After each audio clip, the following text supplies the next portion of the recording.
Muy buenos días a todos aquellos amigos que nos sintonizan. Bienvenidos a este nuevo programa digital. Un programa donde no se habla cualquier cosa, porque sencillamente esto es sin tanta paja. Yo soy Luis Fernando, internacionalista y especialista en debate. A ver, en este programa tenemos diferentes temas para tocar en mesa, pero no lo haré solo. Les presento al panel que nos estará acompañando en esta mañana. En principio tenemos a Gustavo Acosta, o como mejor conocido como Pichi, que es municipalista e internacionalista. Además, en la mesa también me estará acompañando Antonio Murillo, analista en política económica. Además, para seguir completando este gran panel que me enorgullece y me siento muy pero muy privilegiado, tenemos a Mario Peña, analista político, y también a Andrés Espinosa, fundador del movimiento Otra Ciudad es Posible. Ahora, ¿cuál será, sin tanta paja, Fer, el tema que se va a tocar? Ve directo al grano, pues fabuloso. El tema que se va a tocar ahora es sobre las relaciones diplomáticas entre Estados Unidos y El Salvador. A ver, ¿será que las relaciones diplomáticas se han debilitado? ¿Será que se están fortaleciendo en alguna manera que no logramos detectar?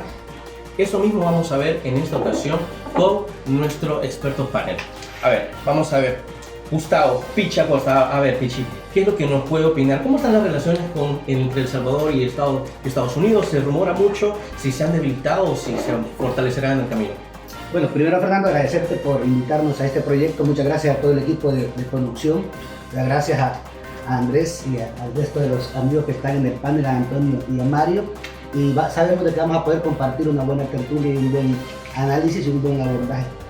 Yo creo que a 22 meses del gobierno del presidente Bukele, las relaciones con los Estados Unidos son inciertas. Creo que es la palabra más concreta para definir la situación actual, porque venimos de un momento en el que tanto el presidente Bukele como el presidente Trump se relacionaban y decían que los dos eran very good y very nice. Se establece una relación en la que El Salvador firma convenios de tercer país seguro, en el que El Salvador crea una policía fronteriza para resolverle a Estados Unidos o buscar resolverle a Estados Unidos su problema de seguridad nacional, como ellos tratan el tema de la migración. Estados Unidos desarticula el Triángulo Norte en la presidencia de Donald Trump, y El Salvador pues era un actor principal de esa lógica y esa estrategia. Cuando hay elecciones en Estados Unidos eso cambia radicalmente. Vuelven a una estrategia de Triángulo Norte a la que El Salvador se resiste. Hay un enfrentamiento del presidente Bukele con políticos norteamericanos que empezaron a señalar abusos de poder por parte del gobierno del presidente Bukele relacionados con la libertad de prensa, relacionados con los abusos de autoridad, sobre todo en la pandemia, que están reflejados en un informe de violación a derechos humanos que recientemente fue publicado por los Estados Unidos, y todo eso ha venido degradando la relación política y diplomática. Y el gobierno del presidente Bukele ha venido cometiendo muchos hierros en este tema. Principalmente es el principal destino diplomático de El Salvador. Nombran a una diputada de Arena como embajadora en Washington sin ninguna experiencia diplomática, y ahí están los resultados. Están los resultados ahí que no son buenos para nuestro país. Hay una relación tensa entre la diplomacia salvadoreña y la diplomacia norteamericana, que está a cargo de Kamala Harris, la vicepresidenta, y que eso no es poco, ¿verdad? Entonces, por eso es que yo creo que es una situación incierta. Todavía no sabemos cuál va a ser el resultado. Hay un estira y encoge diplomático en este momento que obviamente para un país con las características de El Salvador en relación a un país con las características de Estados Unidos, donde tenemos casi la tercera parte de nuestros compatriotas, en donde recibimos cerca de 5.000 millones de dólares en remesas, en donde tenemos una buena cantidad de compatriotas con TPS, una buena cantidad de jóvenes con DACA. Entonces es preocupante el hecho de que no haya claridad en cuál es la política exterior de El Salvador frente a Estados Unidos.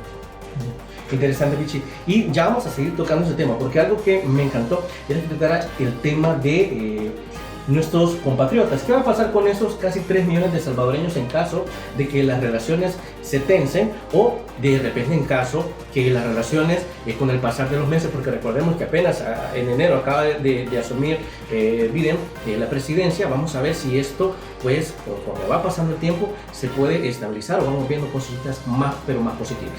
Así que, no sé, algo más que quisiera agregar.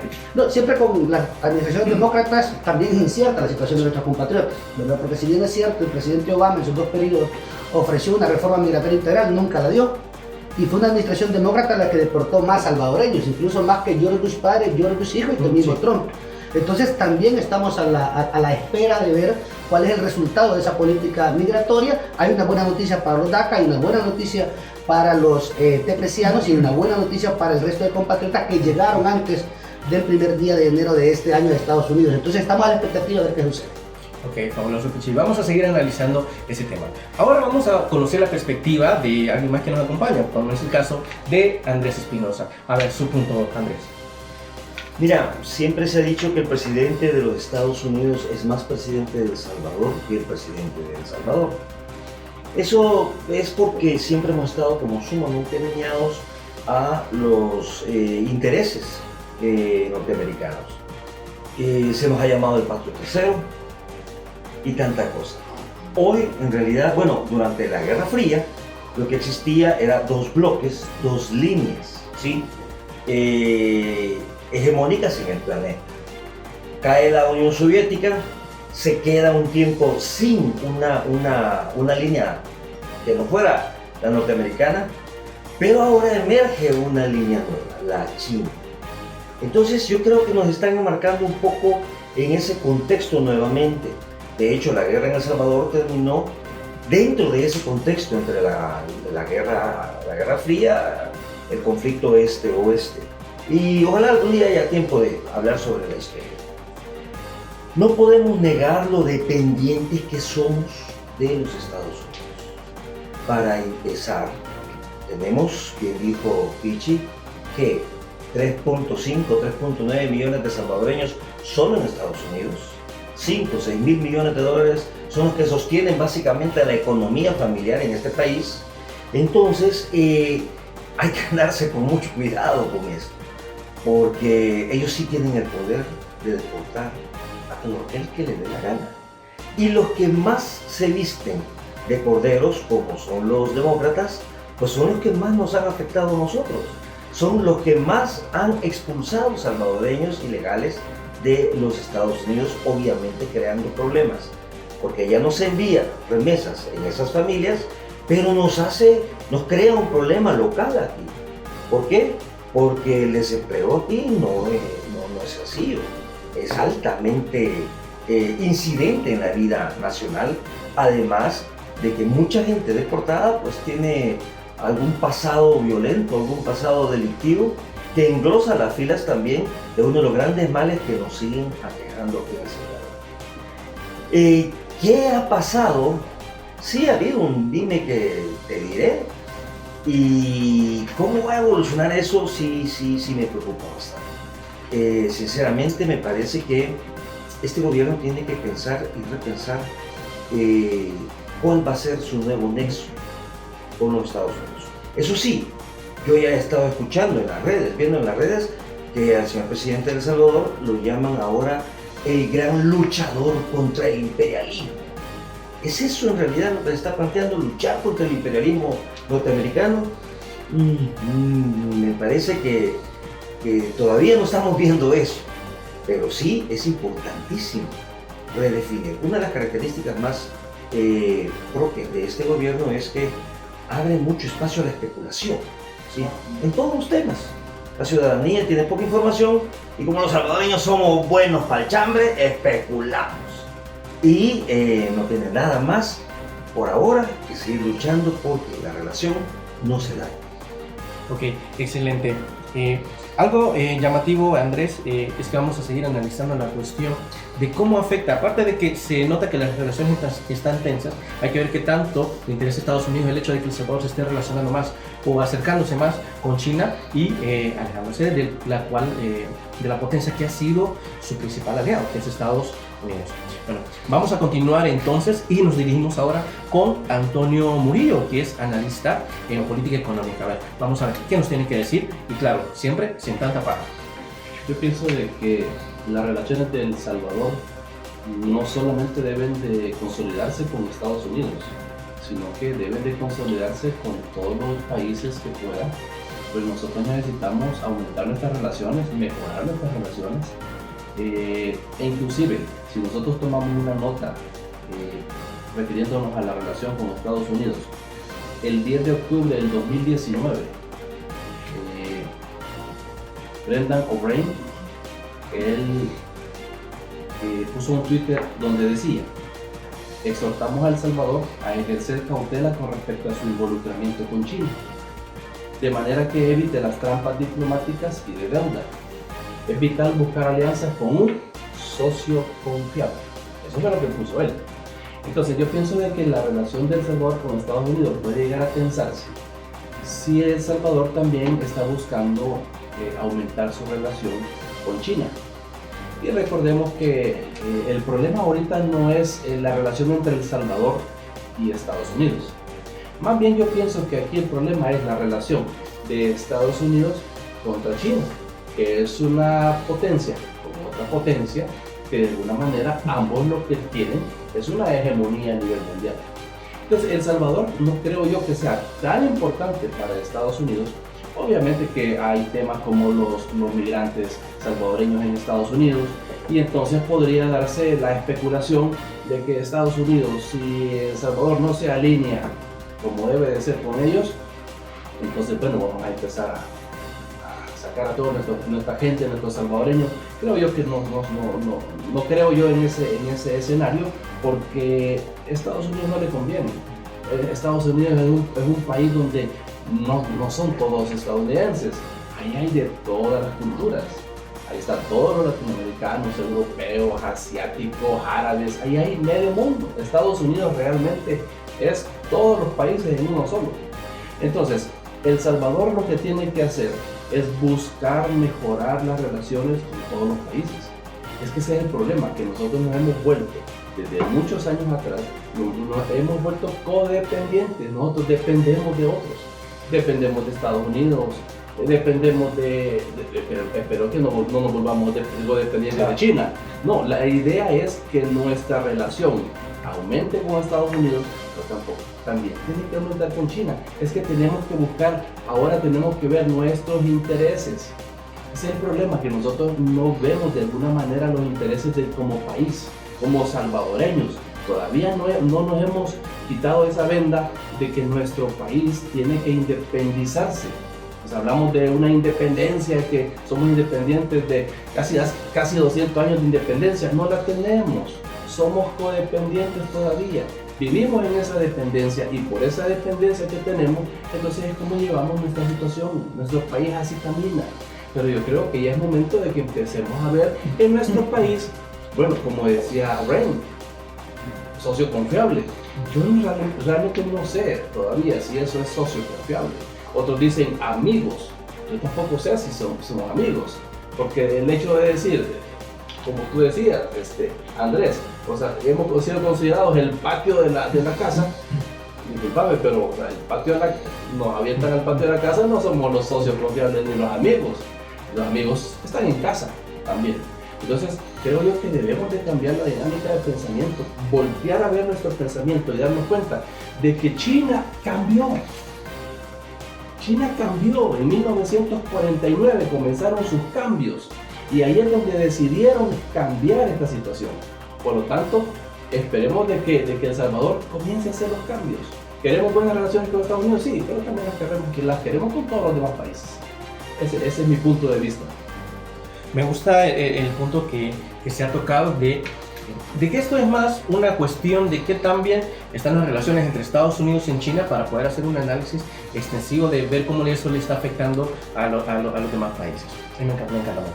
Ahora seguimos con el analista político Mario Peña. Mario, ¿qué es lo que nos tienes que decir en esta cuestión del contexto de las relaciones diplomáticas? Bueno, antes que nada quisiera agradecerle a todos la oportunidad de estar en este panel. De verdad que es un gusto estar con todos ustedes. Y contestando un poco más puntual la interrogante, realmente creo que lo que estamos viendo es una transición, es un cambio.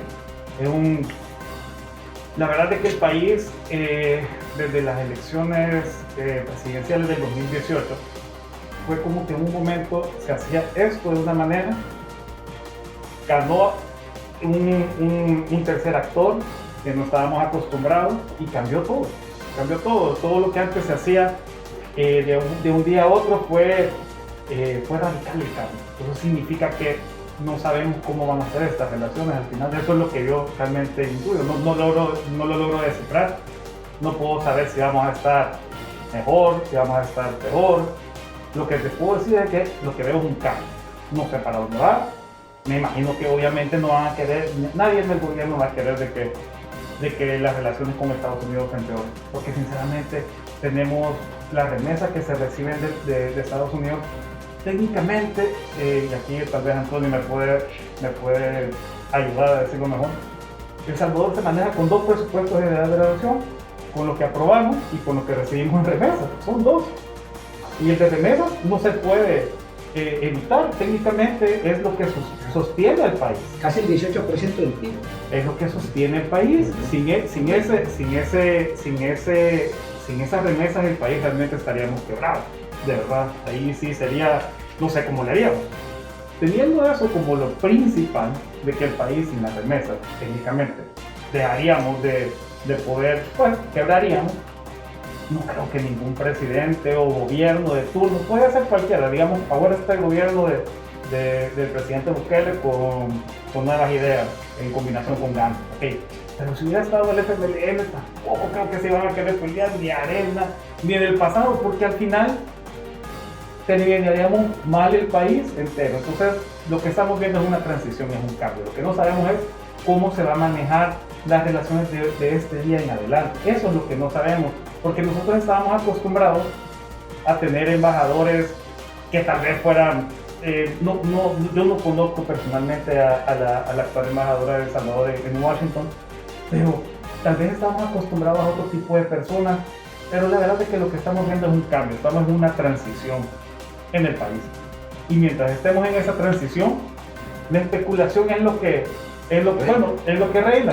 Aquí estamos especulando todos, bueno, sin tanta paja, hablando sin tanta paja, pura paja. No, pero no es especulación que el presidente Bukele fue a Washington y no lo recibieron. La verdad es que pues, eso no es especulación, eso es real. La verdad es que no te podría decir si es verdad o si es mentira, porque tampoco estuve ahí. La verdad, ni que yo estuviera ahí. Pero mi punto es de que estamos en una transición en el país, de formas de cómo se manejaron las políticas en general, tanto nacional, con actores internacionales, con otros países. Y eso es lo que todavía nos está como sacando de onda, pues para a mucha gente, a otra gente le parece, le gusta.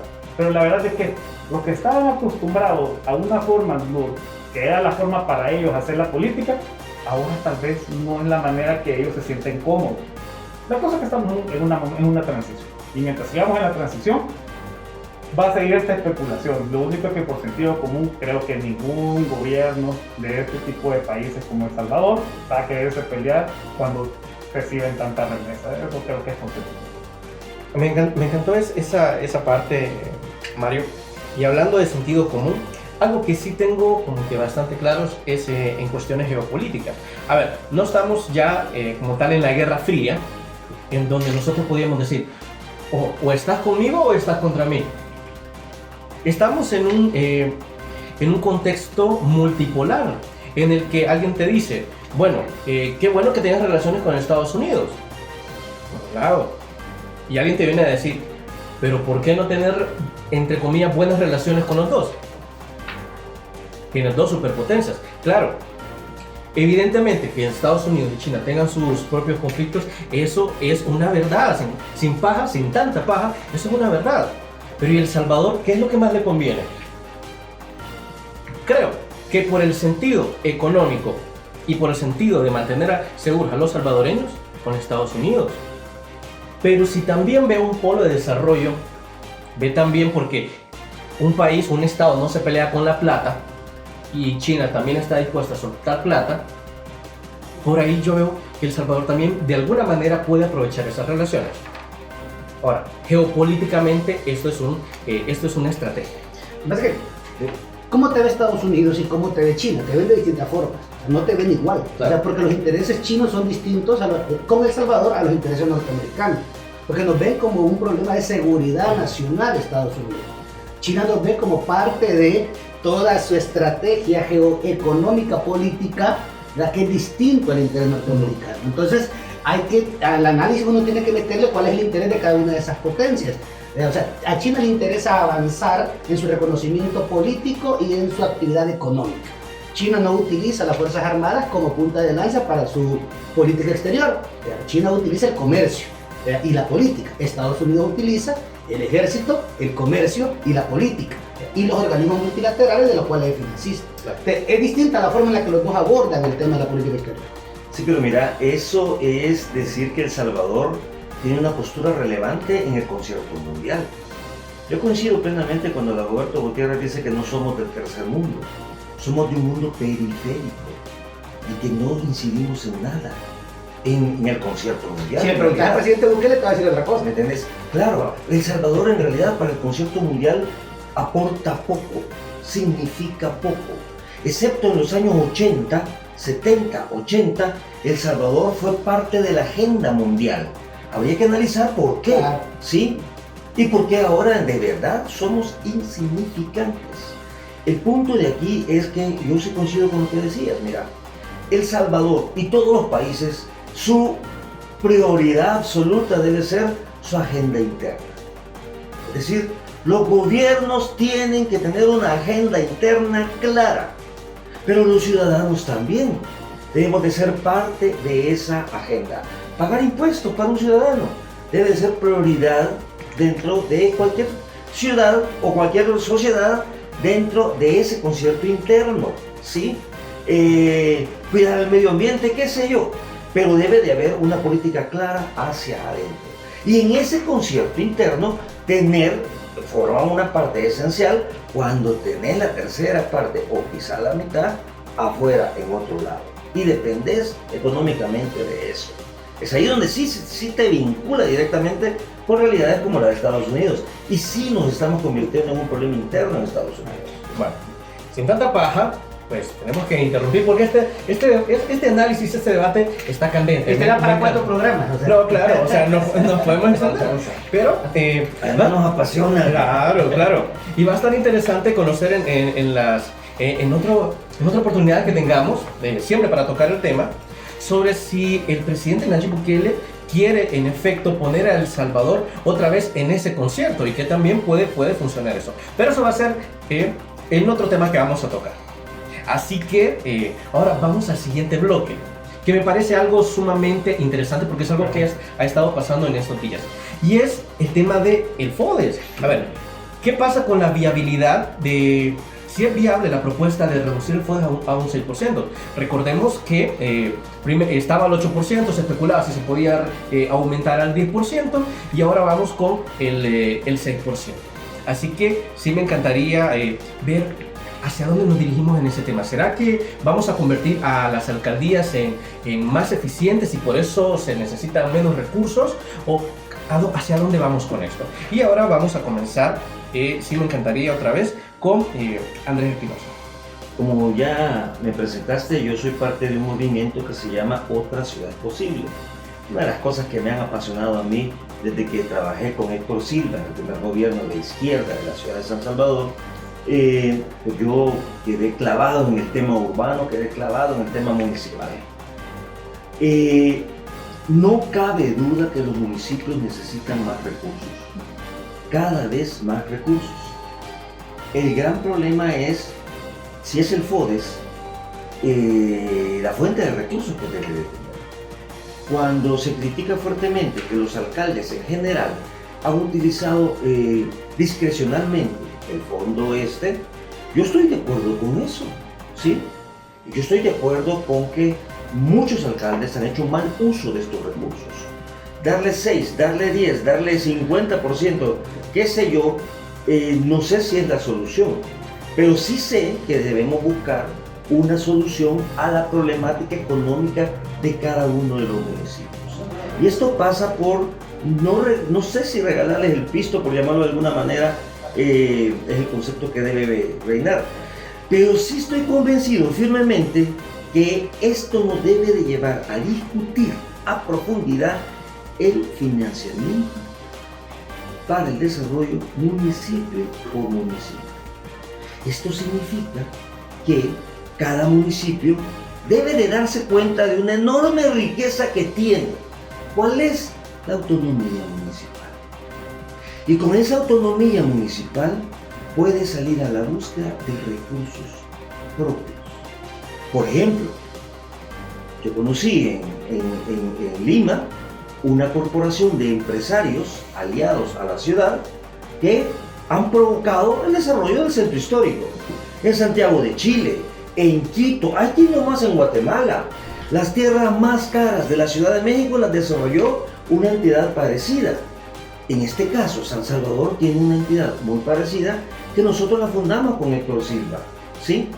Con los grandes empresarios. ¿Qué ha hecho esa entidad? Creo que menos que nada. Entonces, el reto es encontrar formas para obtener recursos propios. Y solo voy a poner un ejemplo. Mira, sin hacerle propaganda a nadie, esto es dinero. Según los datos de medio ambiente, nosotros estamos enterrando, pero metiendo bajo tierra este producto y puede llegar a precio local hasta 70 millones de dólares al año. Si en vez de enterrar dinero, sacamos ese dinero y lo ponemos a trabajar en función del municipio, por pequeño que sea, entonces el FODES se vuelve secundario, porque tenés otras formas de obtener recursos. Y termino con esto. Si usted le paga su energía eléctrica a Del Sur, en realidad está invirtiendo en parques, en educación, en seguridad, en deporte de la ciudad de Medellín, porque el dueño de Del Sur es una empresa llamada EPM, Empresas Públicas de Medellín, cuyo presidente es el alcalde en turno de la ciudad. Entonces, bueno, entiendo yo que en Medellín no se suben impuestos, se generan utilidades, a lo que yo llamo la rendija del sistema. Expliquémoslo aquí. Me encanta porque estamos hablando sobre la autosostenibilidad de cada uno de los municipios y creo que ahí hay bastante vía para que los municipios se esfuercen y busquen esos recursos. Ahora, vamos con la visión de Pichi. Bueno, quizás me voy a enfocar, porque el tema es muy extenso, me voy a enfocar en el anuncio del presidente. ¿En qué contexto se da el anuncio del presidente de reducir del 10% al 6% el FODES? Que desde ahí es un anuncio que tengo dudas que vaya a poderlo concretar, por varias razones. La primera, porque el FODES es un fondo constitucional. Debe de reformar la Constitución para poderlo hacer como él lo ha anunciado. Porque la Constitución establece claramente cuál es el sistema en el que se organiza el gobierno en El Salvador. Y tenemos 3 niveles de gobierno, pues 2 que son electos y 1 que es designado por el Ejecutivo. Tenemos al presidente de la República y su gabinete, los gobiernos municipales como la primera esfera de organización pública, que es el que le da atención directa al ciudadano, y tener las gobernaciones que en este caso no tienen una competencia de gobierno, sino que más es de coordinación de algunas actividades específicas. Porque no se cumple la Ley de Ordenamiento y Desarrollo Territorial. Eso es un punto. Y el FODES es el que soporta ese principio de autonomía municipal. Es el recurso que lo soporta. Porque así lo hizo el legislador. Porque, como bien lo decía Andrés, los municipios en este país no son empresas públicas viables económicamente. Se subsidia la gran mayoría de los servicios municipales son subsidiados. Y el municipio no lo subsidia con recursos propios porque son pocos los municipios que tienen la capacidad de poder recaudar impuestos, ¿verdad? Para poder subsidiar el servicio. Porque son los 2 ingresos, ¿verdad? Está el ingreso del impuesto, el de las tasas por servicios y el del FODES, que es el que termina completando todo y con el que se hace la obra. Cuando el presidente dice que lo va a bajar del 10 al 6, no entiende lo que pasa en el desarrollo local. Porque en este momento los municipios del país deben 7 de cada 10 dólares de ese FODES. Porque han venido subsidiando durante décadas, porque no se ha abordado de manera seria el tema del financiamiento municipal, porque ese es el fondo del asunto. Exacto. Pero viene el presidente y quiere tomar recursos. ¿Por qué? Porque está preocupado. Porque tiene que hacer un ajuste fiscal que le está exigiendo el Fondo Monetario Internacional. Y él quiere dejar el aumento del IVA como el último recurso. Y piensa que tomando los recursos de los municipios, él va a resolver ese problema del 1.5% que le ha pedido el Fondo Monetario Internacional, que reduzca en el gasto para poder accesar a los 1.300 millones de dólares que le está pidiendo urgentemente el gobierno por la pésima gestión de la deuda pública que han hecho en estos 22 meses. En ese contexto, sin hacer un análisis objetivo del impacto que tendría en estos territorios, porque el fondo no sirve solo para hacer obras, se llama Fondo para el Desarrollo Económico y Social de los Municipios. Hay buena parte de la actividad cotidiana, ordinaria de los territorios, de los servicios públicos municipales que le llegan a la ciudadanía, que se use el FODES para poderlo financiar. Entonces, ¿qué es lo que está planteando el presidente? En su lógica megacentralista, crear una gran aparato burocrático para que gerencie los proyectos de 262 municipios. Si en el puente Chichilco le ofrecieron en 48 horas y tardaron 6 meses en un puente. El Hospital El Salvador dijeron que en 3 meses y todavía no lo han terminado después de un año. ¿Qué capacidad de ejecución va a tener este ejecutivo? Que todo lo que nosotros hemos visto es incapacidad e improvisación, que sería un desastre total. Probablemente se preste para la corrupción, que para eso se ha salido bueno este gobierno. Es interesante, Pichi, el punto que ha tocado sobre si esto de reducción de FODES se trata de un ajuste respecto al Fondo Monetario Internacional. Y claro, que eso da para muchísimos temas. A ver, vamos a ver la visión de Mario Peña. Pues yo la verdad que con el tema de FODES, yo lo que tal vez quisiera entender un poco más es un fondo de desarrollo y para crear obras, ¿ok? Actualmente en el país tal vez unos 20 municipios son autosostenibles sin el FODES, más o menos las 14 cabeceras departamentales y un par de municipios grandes como Ilopango, Soyapango, etcétera, que logran captar los suficientes fondos, los suficientes tasas municipales para poder subsistir. Mi pregunta es si el FODES era, ¿por qué el nombre o por qué por qué no llamarlo por lo que es? Es un presupuesto para que las municipalidades puedan subsistir, un nombre de verdad, porque lo que están haciendo es algo que nunca fue correcto. Fondo para desarrollo, ¿cómo van a desarrollar si no les alcanza para pagar? La pregunta es clara, si no te alcanza, si digamos alguien alquila algo, una casa, y si no te alcanza para pagar el alquiler, ¿cómo vas a aspirar a después a comprar una casa? A remodelar el baño. Ahora sí. Entonces, le pones FODES, Fondo de Desarrollo, y para ejecutar nuevas obras, si ni siquiera te alcanza para pagar a los municipios. ¿Por qué entonces engañar a la gente desde un principio y no ponerle al FODES es refuerzo presupuestario para las alcaldías? Punto. ¿Por qué jugar con la cabeza de la gente? Eso es lo que me molesta. ¿Y cuántos años tiene el estado del FODES? Años. ¿Cuántas legislaturas hemos visto en el transcurso de esto? Varios. Ese es un problema que tenemos como país, que no llamamos las cosas como son. Esa es la verdad. Si el FODES fuera llamado presupuesto extraordinario para la supervivencia de las municipalidades, la gente hasta lo entendería.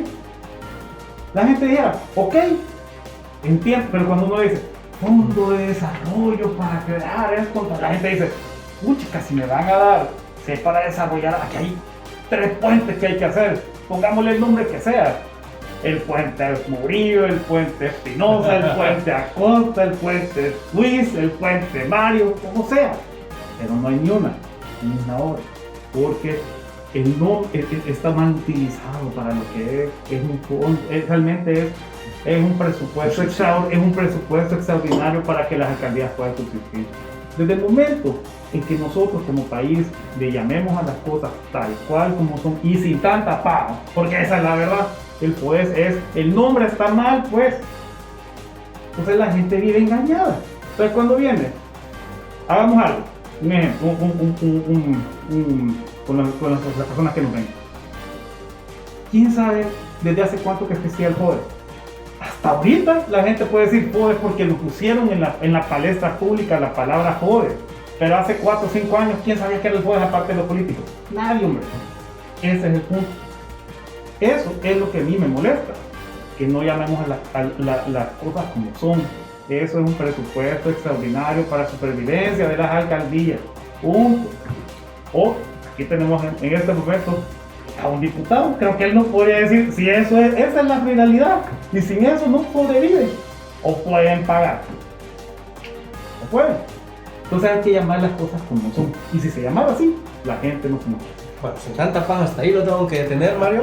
Me encanta el punto sobre llamar a la conciencia para ampliar este interesante análisis. Y continuamos con Antonio Murillo, y que creo que al ser especialista en economía política, creo que está en su salsa, está en su juego. A ver, ¿qué nos puede decir respecto a esta cuestión del FODES de intentar reducirlo al 6%? Es que sin tanta paja, el problema es que durante muchos años nos han metido pura paja. Y ese es el problema. O sea, tenemos un país lleno de pura paja, pero no hay realidades. Miren, si por ejemplo reducir el FODES del 10 al 6, digamos del 8 al 6, porque estaba en el 8. El 10. Pero digamos que al 8 estaba, hace poquito tiempo estaba al 8, lo acaban de subir al 10. Digamos que estaba al 8, lo bajan al 6. Ok. Es que mira, hay muchas cosas que hay que refundarse. Son 262 municipios. A ver, si un municipio no funciona, porque es muy pequeño, porque la gente no alcanza a cubrir sus costos en una alcaldía, porque los impuestos son insuficientes, porque en esa alcaldía no hay desarrollo, en esa alcaldía no hay producción, en esa alcaldía no hay empresas, en esa alcaldía no hay negocios, en esa alcaldía no hay empresarios, microempresarios, pura informalidad, no pagas impuestos. Y entonces toda la gente que vive en un municipio que es muy pequeño no alcanzan a pagar, no alcanzan a cubrir, pero ni los salarios, dicen. Ok, mi pregunta es, entonces, ¿por qué no hacer cambios estructurales? Es que es el problema, que este país no cambia y no mejora porque los cambios estructurales nadie los quiere hacer. Ok, si tenemos 262 alcaldías, ¿por qué no bajamos a menos alcaldías? Pues 262 municipios, bueno, dejémoslo en 200. Que un municipio se una con otro y que se convierta uno solo. Es que mira, el país tiene que llegar a realidades. Pues. Hablamos de una reestructuración territorial, ¿verdad? Totalmente. Así que mira, si vos estás en tu casa y ganas un sueldo de $500 y te gastas con tu tarjeta de crédito 600, discúlpame, tú vas a estar en un déficit. Tarde o temprano tú vas a caer en bancarrota y vas a estar endeudado con un banco. Y entonces las municipalidades, que no hay municipalidades de 500, 700 personas. Y es decir, tan pequeño es un municipio, o sea, es tan insignificante, ¿por qué no unirlos? O sea, hay que hacer cambios estructurales. Ahora, en la forma en cómo se va a manejar el FODES, bueno, mira, esa es una forma que a lo mejor funciona o no funciona. Es una metodología que a lo mejor en su momento la van a tener que cambiar o mejorar. Hoy puedes decir que vas al 6, no sé si va a haber necesidad de subir al 7 o subir al 8, pero hay tantas cosas que hay que mejorarlas. Porque inclusive cuando la diputada, exdiputada Jacqueline Rivera, ella habló del FODES en su momento y dijo de que el FODES no era para pagar salarios. El presidente Bukele dijo que lo iba a subir al 10 y hoy lo está bajando al 1.5. Ahí está el plan, está claro. Sí, pero ponele yo. O sea, él cuando era alcalde sí lo ocupó. Hoy que es presidente sí se los quita a los municipios. O sea, es una realidad también. Pero la realidad para mí, la más objetiva, es eficientizar todas las alcaldías. Ahora, si alguien en su municipio no puede pagar el FODES, a ver, encontremos una lógica. ¿Qué le va a tocar? ¿Qué le va a tocar? Subir tasas y subir impuestos. Es que no le va a tocar de otra. O despedir o quebrar. Entonces, hay que hacer cambios estructurales para que de alguna manera cada municipio pueda funcionar y si no que se una con otro. Que de eso se trata. Si no, la economía de este país nunca va a crecer. Tenemos que hacer cambios. Así que yo creo que por ahí deberíamos ir. Sin tanta paja. No, claro. Y sin tanta paja jamás había escuchado una propuesta tan interesante como el hecho de que si dos municipalidades están mal, pero juntas pueden solventar ese déficit, pues eso podría ser una solución. Claro, esto es una cuestión de viabilidad que siempre habrá que analizar. Ahora, sin tanta paja, quiero pasar al tercer punto, que es sobre la cuestión de volver a las escuelas, de volver a las universidades. ¿Y por qué lo digo? Porque estamos en un contexto donde, ok, escuelas cerradas, universidades cerradas para proteger a nuestros niños, para proteger a nuestros jóvenes. pues sí, pero sin tanta paja. Es que los padres andaban a los niños en las playas, andaban a los niños en los cines, andaban a los niños en los centros comerciales. Entonces, ¿qué sentido tenía mantener cerradas escuelas y universidades si de igual manera los padres de familia los andaban por afuera y los jóvenes igual andaban en los centros comerciales, andaban en discotecas, andaban en todos lados, en la universidad? Entonces, ese va a ser el punto que vamos a tocar ahorita. A ver, comienzo esta vez contigo, Mario Peña. A ver, ¿qué nos puedes decir con respecto a esta variación de los bares, el COVID, las escuelas? La verdad es que es un poco complicado explicarlo del COVID directamente en la forma del ser humano. Nosotros por naturaleza tendemos a asociarnos, por eso vivimos en sociedades, etc. Y de repente venís y te ponen en una cuarentena, y no me refiero solo al país, sino que en forma global. Realmente la gente también va en contra de la naturaleza humana, estar aislado, no es lo usual.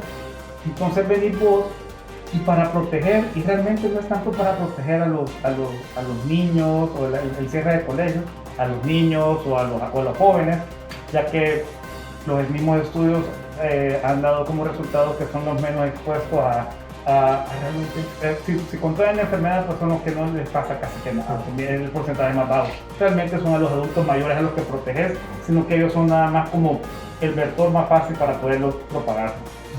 Pero la verdad es que es bien complicado después de haber estado tanto tiempo encerrado. Mira, les voy a contar, mi papá, cuando estaba yo joven, es el que me tenía un complicado. Si yo tenía que salir en el tiempo de colegio a una fiesta, él me decía, tenés hasta tal hora. Y si yo me pasaba de la hora, 1 minuto, 2 minutos, me castigaba por mes. Sin poder salir. Sin paja. Sí. Entonces lo que hacía yo era de que si la fiesta estaba buena, pues me la jugaba, y que tenía que valer la pena el encierro de un mes. Entonces de repente mi papá en la universidad me dijo, ok, ya estás en la universidad, aquí no hay consejo de padres de familia, y simplemente me dijo, no tienes que pedirme permiso ni una vez. Ahora yo te voy a aconsejar. ¿Sabes cómo fue eso? ¿Cómo que le abre la puerta a un chicho que ha estado enjaulado? Claro, el primer ciclo es una materia. Eso fue lo que pasó. Exceso de libertad. Míralo como algo así. O sea, ha estado encerrado.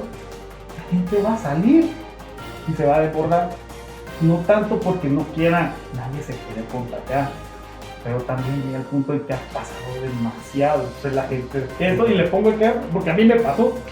Después de eso, pues, gracias a Dios terminé la universidad, yo me la paré todo, pero ese fue mi caso específico. Ya en este caso has estado encerrado así, por eso es. Si esto va a funcionar o no va a funcionar, mira, cada quien está en la responsabilidad. Los padres de familia son responsables de sus hijos, y pues, no se puede hacer mayor cosa de lo que uno. Esa es la parte del Estado que no puedes controlar. Interesantes experiencias las que se ha vivido, Mario. La verdad. Y bueno, a ver, vamos entonces con Antonio Murillo. ¿Usted cree que los padres tienen razón en el hecho de decir, no, pero es que todavía no había abierto las escuelas, no es tiempo? ¿Qué le dice? No, yo considero de que hay que abrirnos a la educación. Si todo el mundo anda para arriba y para abajo, pues. O sea, el que no quiere contagiarse, que se cierre en su casa y que no salga, que se autorregule. Que no me quiero contagiar, no salga. Y enciérrese usted con sus hijos y con todos, y no salga. Pero los niños son los que más han sufrido en esta pandemia. A ver, los adultos sí tuvieron el chance de salir con el número de DUI. Ahí salíamos todos para el supermercado. Es cuando más yo me lo he pasado en el supermercado. Porque como no había más abierto, es cuando más he gastado en el supermercado y cuando más me lo he pasado en el supermercado. Y los hijos, los niños, encerrados. Los niños no salían. Los niños no los admitían entrar a un supermercado ni siquiera para su mente distraerla. No, los niños han vivido un encierro espantoso. Y entonces, que la educación todavía en casa, a través de una computadora, sí es que la tienen. si es que cuenta con el internet, si es que cuenta con todos esos recursos. Pero para mí, que vayan los niños a estudiar. No, Antonio, tienes razón. También los padres de familia, la mayoría no son maestros tampoco. Y han tenido que hacerse maestros sin ser maestros. No, Pucha, es difícil. Y por eso es vocacional ser Sí. maestro. No cualquiera tiene la paciencia y no dice, son sus hijos. No es fácil ser No, maestro. Ser docente no es Cuando fácil. la ministra puso en un Twitter que ya los niños en el mes de abril, no sé qué dijo, van a empezar a ir a las escuelas. Yo la felicité y dije, la felicito, ministra, buena decisión, al fin tenían que ir los niños a estudiar. Y por ahí alguien me comentó, como siempre, los negativos, alguien me comentó y dijo, lo que pasa es que tienen sus hijos en su casa y ya no los aguanta. No, no es eso. Es que los niños necesitan desarrollarse y el desarrollo está en la escuela. Ahí se desarrollan los conocimientos, no los tienen los padres. O sea, yo cómo le voy a enseñar inglés a mi hijo, por ejemplo. El conocimiento lo tienen allá. Entonces, para mí sí es urgente que los hijos vayan a las escuelas. No, pero que hay miedo de contagiarse, yo no sé realmente. Todo es basado en miedo, todo es basado en temor. Pero hemos sido un país bendecido porque no nos hemos afectado. Otros países están ahorita en confinamiento, llevan hasta 4 fases ya de confinamiento. Gracias a Dios nosotros estamos bien. Pero bueno, los niños sí, para mí que tienen que ir a estudiar. Es interesante algo que he tocado, porque es hablar también del punto de socialización de los niños. ¿Qué pasa con los niños que son hijos únicos? ¿Con qué otros niños socializan cuando tienen 5 o 6 años? Así que creo que por ahí vamos caminando, como ellos también necesitan socializar con alguien de su edad, pues. Bueno, entonces vamos ahora con el punto de Andrés Espinosa. Mira, el daño psicosocioemocional en todos los seres humanos que ha generado el encierro tiene más consecuencias negativas mayores que la propia enfermedad. ¿Es imperativo ir a la escuela? Yo creo que sí. ¿Es imperativo salir del confinamiento? Por supuesto que sí. Para mí el gran problema está en lo que acabas de decir. Bueno, no nos queremos enfermar, pero llenamos las playas de una manera impresionante, sin ningún tipo de medida. ¿Sí? Pero quiero referirme también, yo creo que basándonos en lo que conocemos del COVID, pues la apertura, la ruptura del encierro creo que es altamente positiva. Pero el problema de la enfermedad es que conocemos tanto y a la vez conocemos tan poco. También se abre a la especulación, se abre a la creencia y a la no creencia. Fíjate, el otro día escuchaba a un médico español que decía, bueno, ¿y las mascarillas sirven o no sirven? Entonces decía el médico español, mira, no lo sé. Lo que te puedo garantizar, decía, es que todos los 1.300 médicos que se murieron en España por el COVID andaban mascarilla. Entonces, vaya, hoy me hice el examen del COVID y no se supone que una sola gota de nuestra saliva podría pasar la enfermedad, pero te meten un volado de este tamaño hasta atrás. Y entonces, si aquí afuera lo andamos, ¿por qué te tienen que meter hasta aquí ese asunto, ese hisopo? En la cabeza. Pues sí, ya se llamaría un mollito por aquí, porque es el séptimo examen que me hago. El punto es que sabemos tanto, pero a la vez sabemos tan poco. Creemos tanto, pero a la vez no creemos nada, que de verdad hay que reevaluar todo lo que ha pasado, de alguna u otra manera. La vida social es imperativa. El daño emocional en los seres humanos tras el encierro es fuerte, es muy fuerte. En algunos países se habla de que se ha elevado la tasa de suicidios estudiantiles y juveniles. Y eso de verdad es más grave que estar en una UCI, creo yo, porque la UCI todavía tengo la esperanza de salvarlo. Pero el suicidio es un síntoma de deterioro social. Es interesante el punto que ha tocado respecto a la tasa de suicidios. No se suicidan por el hecho de saber que hay una enfermedad.